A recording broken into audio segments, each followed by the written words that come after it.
Ask Lou is sponsored by Train. Train keeps you warm in the winter and cool when it's hot. Year in, year out, using less energy. It heats, cools, and cleans the air efficiently. Because with a Train home, everything is just right. Hi Lou, my name's Ed. I'm from China, Michigan, and on really cold, windy days, my boiler has a hard time keeping up.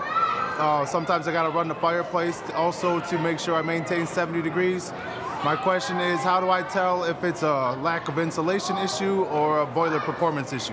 Well, Ed, chances are you probably just need to balance out your vents. Now, one thing to try and kind of pay attention to is locate the closest vent to your furnace and put your hand over the top of there and feel the flow of air that comes out and also the temperature. If you notice that that's pretty warm, then chances are your furnace is creating enough heat.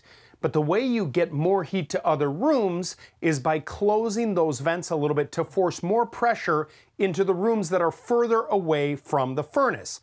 This is also true by closing the vents where the thermostat is.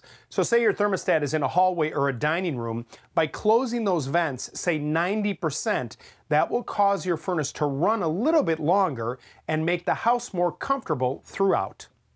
Here's a question from Mari. My building has a constant problem with ice damming. The association can't figure out how to eliminate this problem, and we, the owners, have to cope with the damage from ice damming in the units. Any suggestions? Well, Mari, there's no silver bullet when it comes to avoiding ice dams on your building. There's a lot of things to consider. How much snow is up on that roof? What's the temperature outside? How much sunlight is hitting that snow, which melts a little bit of it, creating the ice, which creates the problems? Other things to consider are the amount of attic insulation you have up in there. You know, you don't want a lot of heat escaping from the living space up into the attic. Then there's ventilation. You want to have as much ventilation in that attic space as possible so that the temperature in the attic is as close to the outside temperature as possible. And finally, there's waterproofing.